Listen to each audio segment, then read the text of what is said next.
নমস্কার বন্ধুরা, আপনারা সবাই কেমন আছেন? আশা করছি আপনারা সবাই ভালো আছেন, সুস্থ আছেন। এমন কিছু ছোট ছোট টিপস আজকে আমি আপনাদের সঙ্গে শেয়ার করব, যে টিপসগুলি আমাদের প্রত্যেক দিনের কাজকে অনেকটাই সহজ করে দেবে বন্ধুরা। চলুন তাহলে টিপসগুলি আমরা দেখে নিই। প্রথম যে টিপসটি শেয়ার করছি বন্ধুরা, আমরা বাচ্চাদেরকে যখন স্কুলে টিফিন দিই, অনেক সময় খাবার কিন্তু দেখা যায় চামচটা খাবারের ভেতর দিয়ে দিই। খাবারের ভেতরে দিলে চামচটার মধ্যে খাবার লেগে যায়। অনেকে আবার যে ভুলটা করি, এইভাবে আমরা টিফিন কারির ওপরে চামচটা দিয়ে দিই। এতেও দেখা যায় ব্যাগের মধ্যে টিফিন কৌটোটা রাখলে চামচটা হয়তো ব্যাগের ভেতরে পড়ে যায়, চামচের নোংরা লেগে যায়। বাচ্চারা অনেক সময় চামচটা ধোয়ই না, এই চামচটা দিয়েই হয়তো টিফিনটা খেয়ে নেয়, এমনকি খুব সহজে অসুস্থ হয়ে পড়ে। তাই যে কাজটি অবশ্যই করা উচিত বন্ধুরা, এখানে আমাদের নিয়ে নিতে হবে বেশ কিছুটা পরিমাণ ফয়েল পেপার। এখানে চামচের যে মাথাটা আছে না, যেটাতে আমরা খাবারটা খাই, সেই মাথায় এইভাবে দেখুন ফয়েল পেপারটা আমি লাগিয়ে নিচ্ছি। এর ফলে কি হবে বন্ধুরা, চামচটা যদি আমরা নাও ধুই, তাও কিন্তু চামচের মাথাটার মধ্যে নোংরা লাগবে না। এবার আমরা যে গার্ডারটা রয়েছে, গার্ডারের মধ্যে ঢুকিয়ে গার্ডারটাকে এটা দুটো প্যাঁচ দিয়ে নেব। একেবারে আমাদের গার্ডারটা কিন্তু টিফিন কৌটো থেকে কোনোভাবে খুলে যাওয়ার সম্ভাবনা থাকবে না, এমনকি চামচটা ধোয়ার প্রয়োজন পড়বে না টিফিনটা খাওয়ার জন্য। চলুন তাহলে বন্ধুরা আমরা পরবর্তী যে টিপসটি আছে সেই টিপসটি দেখে নিই। বন্ধুরা এখানে দেখুন নিয়ে নিয়েছি আমি আদা। অনেক সময় আমরা বাজার থেকে অনেকটা পরিমাণ আদা কিনে নিয়ে আসি, এনে ফ্রিজে রেখে দিই। কিন্তু যাদের ফ্রিজ নেই তাহলে তারা কি করবে, অনেক সময় ফ্রিজে রাখলেও কিন্তু আদাটা শুকিয়ে যায়, রস শুকিয়ে যায়, পচে যায়। তো কোনো রকম ফ্রিজ ছাড়াই আমরা আদাটাকে কিন্তু 1-2 মাস ফ্রেশ টাটকা রাখতে পারবো। তার জন্য একটি ছোট্ট টিপস বন্ধুরা, এখানে দেখুন একটি কন্টেনার আমি নিয়ে নিয়েছি।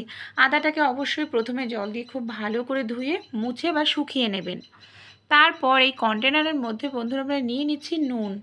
যে নুন আমরা রান্নায় খেয়ে থাকি সেই নুন বেশ কিছুটা নিচ্ছি।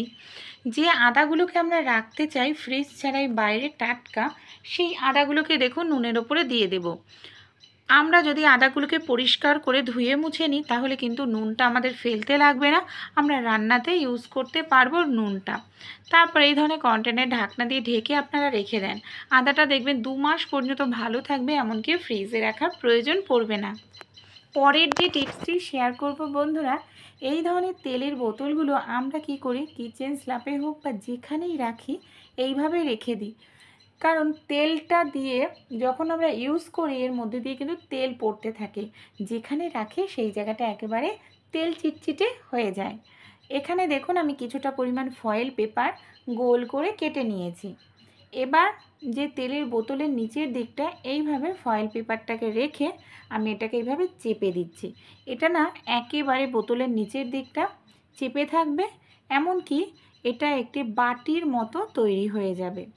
এইভাবে যদি আমরা তেলের বোতলে রেখে দিই, এর ওপর তেলের বোতল, কখনোই কিন্তু যেখানে তেলের বোতল রাখবো সেই জায়গাটা আমাদের নোংরা হবে না। আর এটা আমরা 1 মাস পর্যন্ত ইউজ করতেই পারবো। যখন নতুন বোতল আবার নিয়ে আসবো বা এটা ছিঁড়ে যাবে, তখন আরও একটি ফয়েল পেপার নিয়ে এইভাবে তৈরি করে নেব, জায়গাটা একেবারে পরিষ্কার পরিচ্ছন্ন থাকবে। চলুন পরের টিপসটি দেখে নিই। পরবর্তী যে টিপসটি শেয়ার করব বন্ধুরা, আদা তো আমরা কম বেশি প্রত্যেকেই খাই, কিন্তু যখন আমরা ছুরি দিয়ে কিংবা বটি দিয়ে আদার খোসা ছাড়াই, খোসার সঙ্গে বেশ কিছুটা আদা আমাদের নষ্ট হয়ে যায়। তাই কোনো রকম ছুরি বটি ছাড়াই একটি চামচ নিয়ে নেবেন।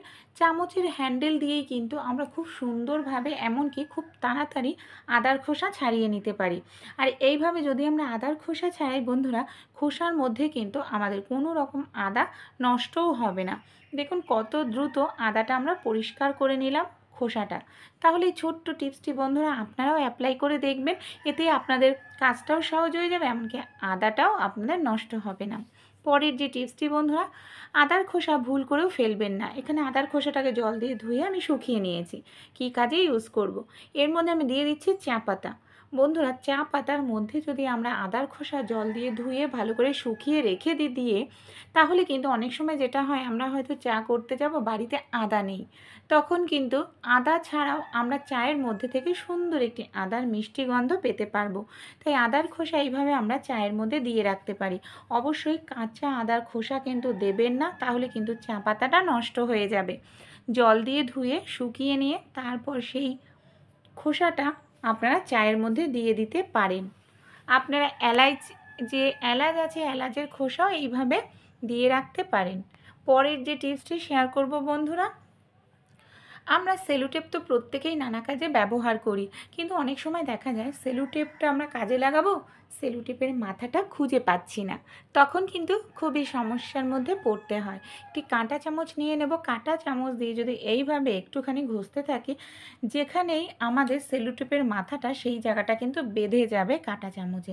এমনকি সেকেন্ডও লাগবে না, তারই আগে আমরা সেলোটেপের মাথাটা কিন্তু বের করে নিয়ে ইউজ করতে পারবো। আর যে কাজটি অবশ্যই করতে হবে, সেলোটেপটা যখন আমরা ইউজ করব তারপর এইভাবে না সমান করে রাখা যাবে না, মাথাটা সামান্য একটু অংশ এইভাবে ভাঁজ করে রাখবেন। তাহলে কি হবে, আমাদের আর যখন দ্বিতীয়বার প্রয়োজন সেলোটেপের মাথা খুঁজতে লাগবে না, এক চান্সে কিন্তু আমরা মাথাটা খুঁজে পাবো। পরের যে টিপসটি শেয়ার করব বন্ধুরা, ফুল ঝাড়ু নিয়ে। আমরা যখন বাজার থেকে এরকম ফুল ঝাড়ু নিয়ে আসি, তখন ফুল ঝাড়ুটা বেশ মোটা থাকে, ভালো থাকে, কিন্তু ইউজ করতে করতে দেখা যায় 1 মাসের মধ্যেই ফুল ঝাড়ুটার ওপরের দিকের অংশ ভাঙতে থাকে, এমনকি ফুল ঝাড়ুটা পাতলা হয়ে যায়। তাই ফুল ঝাড়ুটা যখনই আপনারা বাজার থেকে নিয়ে আসবেন, ছোট্ট এই কাজটি অবশ্যই করে নেবেন। এখানে দেখুন আমি নিয়ে নিয়েছি কিছুটা পরিমাণ সেলোটেপ। কি করব, ফুল ঝাড়ুর যে মাথার অংশটা রয়েছে না, ফুল ঝাড়ুটার মাথার অংশের মধ্যে এইভাবে দেখুন সেলোটেপ দিয়ে আমাদের খুব ভালো করে টাইট করে 5-6 বার এইভাবে প্যাচ দিয়ে দিতে হবে। অবশ্যই মাথার ওপরের দিকটায় দেবেন, যেখান থেকে আমাদের ফুল ঝাড়ুর যে ফুলগুলো আছে যেগুলো ভাঙতে শুরু করে। এই রকমভাবে যদি প্রথমেই আমরা ফুল ঝাড়ুটাকে সেলোটেপ দিয়ে মাথার অংশটাকে আটকে নিই বন্ধুরা, তাহলে এই মাথার অংশটা একেবারে টাইট হয়ে থাকবে, কোনোভাবেই কিন্তু ফুল ঝাড়ুর ফুলগুলো আর ভাঙবে না।